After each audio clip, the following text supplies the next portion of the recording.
it going, guys? Extremist Models here. Back at you with another video. Welcome back to the channel. I know it's been about 5 months or so since I uploaded. Been really busy with a lot of different things going on, and figured, right now will be a great time to get back into making videos of my models and stuff. So in today's video, we are going to be doing an unboxing on, fix this light, it's garbage, on Tamiya's 1/24 scale McLaren Senna. Now this is apparently a really good kit. Looking forward to building this thing. Can't wait to get started on it, and just figured that, we'd have ourselves a little unboxing. Well, I would have my second unboxing, because I've already opened it. I'm a sucker for having to open these things as soon as I get them. I never leave them in the box. But, maybe it's the first time you guys are seeing it. So, without further ado, guys, we're going to get right on into the video. Alright, guys, let's jump right in. The Tamiya McLaren Senna in 1/24 scale. The box art, beautiful, as usual by Tamiya. Nothing short of exceptional box art, as always. These guys really know how to captivate people and really sort of draw them into the kit. And yeah, looks great. Not much else I can say about it. Let me turn to the bottom side here, and it shows you two different exhaust specs for the car, the European spec and the US spec. I'm going to go with the European spec. The 3 exhaust exits, I really like that look. I think it looks a little bit better than the 2 exits. And then it just gives you a top view of the car. And you turn to the side and you get the same box art, or the same image that's on the front of the box on both sides. And then on the top side, you have the monocoque chassis, engine, and the suspension components for the Senna, which I believe this kit, the way it goes together, actually looks just like this. I could be wrong, but I'm pretty sure it's very similar to how this is designed on the side of the box. So that'll be kind of interesting throughout the build phase to see how that all goes together. Alright, so as I said before, this is my second time getting into this box. I don't know about you guys, but I'm one of those types of modelers where I get a new kit and I don't know how to leave well enough alone. I've got to open it and inspect everything and just check it out, see what I'm going to be working with. So first up, you have your tires. Now these are, of course, rubber, but very high quality. I'll move the light over here so you guys can see them a little bit better. I don't know if the camera's going to be able to pick up just how nicely engraved the tread is in these tires, but they look awesome. And yeah, this should definitely go together good. Inside this packaging as well, you have your poly caps. So I would assume that these wheels and tires are going to be press fit, where they just press into the side of the car. You probably won't need any glue at all to get those on. Don't quote me on that, but usually when you have poly caps, you don't have to use any glue. So now on to the part of the shell. This is molded in black plastic, which I'm sure is sort of meant to mimic carbon fiber. And I love how Tamiya will, at least on their cars, they will, mold certain sections or parts of the vehicle in certain colors to make it easier in the painting process. You could basically assemble one of Tamiya's entire models without ever putting any paint on it, and it would probably be acceptable because of the color that the plastic is molded in. Now on this piece, I'm probably going to do carbon fiber decals. I've never done them before. I've heard that they're a bit of, a pain in the ass to deal with, but that's why we do this. is to learn new techniques and stuff. So, and I really want to go for that really high-end hypercar look, and I want to add that carbon fiber in. Beautiful detail back here on the vents, very nicely done. The bezels where your, I believe where your wing mounts, really nicely done. It's beautiful. And you get part of the wing up here in the front. I believe that's part of, yeah, that's part of the rear wing. Yeah, looks awesome. On to the clear parts. Now these are, again, as I've said 1,000 times with Tamiya's products, very nicely done, really rich. Transparency is great. Not a lot of skewering on some of these angled plastics, like the front windshield, how it's got the curvature to it. Not a lot of skewering there. Looks really good. Got your headlights in here. Part of the door windows, and the little window for the back of the car is also in here as well. And we're on to the body panels, like the front and rear fenders. We have the hood, if you could even technically call it a hood. It's also in here as well, along with what on most hypercars would be the rear hatch, even though on a Senna I don't believe you can actually open the rear hatch. I think you actually have to take the entire back of the car apart to get to the engine. And then you have your doors and the sides of the wing, and a couple other little pieces. Not really sure where these go, but you know, we'll figure it out when we start building the kit.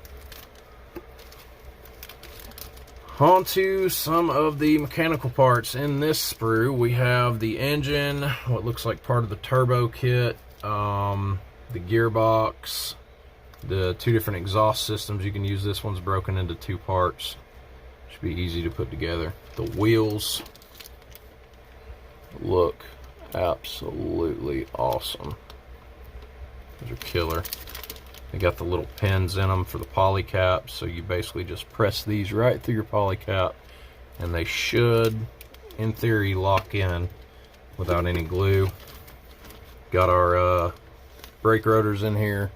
They look awesome. Nice detail, drilled and slotted. They look great. The spindles, looks like part of the skid plate that goes underneath the engine, part of the front and rear suspension.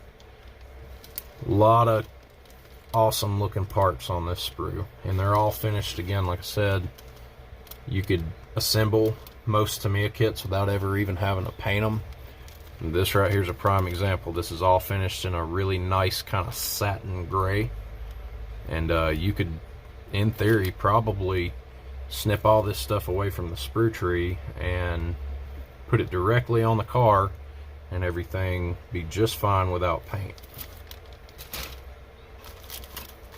Next sprue, you've got what appears to be parts of the dash, some more body panels, the steering wheel, front and rear brake calipers, not the rotors, I almost said rotors. The front and rear brake calipers, looks like parts of the seat, and a few other little odds and ends. Not a lot going on this sprue, but yeah, again, finished in white plastic this time. Looking really good. Now you're on to the next sprue, which has got what appears to be the radiator, some other little trim panels, parts of the dash, the steering column, another part of the steering wheel, the central control section inside the cockpit of the car, got the little glove box and stuff in it. The top of the dash is in here. Got some more skid plates. The front splitter is also in here. The lower half of the splitter is in here. Some more parts for what I'm assuming is the wing. These arches that run up the back of the car and over the, basically the door sills up to the front windshield, the shocks, and a few other little odds and ends. Finished in nice black styrene. Gonna be more than likely carbon fiber decaling a lot of this plastic. So, why did I say styrene? Goofy me. And the last sprue in the box has got the central tub, or monocoque as it's called. It's got the air dams for the front of the car, where the wind passes through the front and rushes up over the hood and over the windshield. That insert is in here. The seats look amazing. Can't wait to get these guys decaled and painted and all that fun jazz. Got a really nice spec for this, idea for spec for this car. Not going to use either of the box art colors. I'm going to probably come up with something for myself. Got the trim that goes around. I'm assuming this is the trim that goes around the headlights and stuff. Some more mesh venting in here. Looks like part of the rear diffuser. And, you know, got our valve covers in here. Some more mesh grill inserts. Just a lot more really awesome parts on this sprue that I can't wait to get building on. Then you have your decal sheet.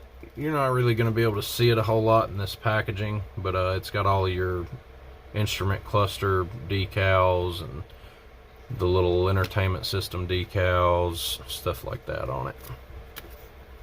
Then you have the background information fold up, which basically, I think the front of this talks about the car. Of course, I can't read any of that stuff because it's in Japanese, man, so I can't read it. But you know, it's got some really nice pictures of what the finished car looks like. Images courtesy of McLaren Automotive. You open it up, you got your paint guide, some reference images. Like I said, this paint guide's nice and everything. And it gives you two different specs based on Tamiya's, what I believe is their lacquer line. I use acrylics, but none of that matters anyway because we're not going to be going with either one of these specs. I've got my own that I'm going to come up with. But again, a really nice guide, really nice painting guide. Some really awesome reference pics, so you get an idea of what everything looks like when it goes together. And then back here, actually on the back, is where the English information on the Senna is at. I didn't pay attention to that a few minutes ago. But yep. And then your instruction booklet. Nice big instruction booklet by Tamiya. Looks really good. You open it up, and of course the instructions are very informative. Shows you on page 1, step 1, where you have to start snipping some parts off the shell. It gives you, you know, paint information as you're going, as you know most instructions these days do. Of course, Tamiya excels in this because they really take the time to get this kind of stuff right. Very nicely done on this instruction booklet.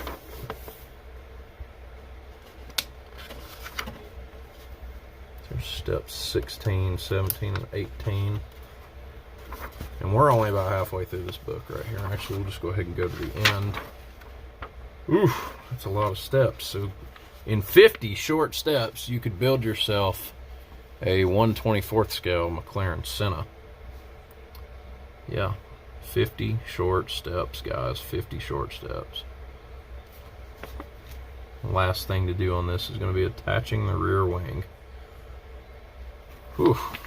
But yeah, guys, that's pretty much going to wrap up this video. I know it's a bit awkward and a bit odd. Probably sound really weird talking to you guys. It's been a while. It's just something I'm going to have to warm back up to. been really busy lately, and figured, you know, like I said before, that this would be the perfect time to get back into making videos for you guys. And I'm going to start cranking them back out for you here, starting now. But that's pretty much going to wrap this video up, guys, and I hope that you all enjoyed. So if you would, please hit the subscribe button, give this video a thumbs up, share it, comment, and I look forward to seeing you guys in the next video. Take care.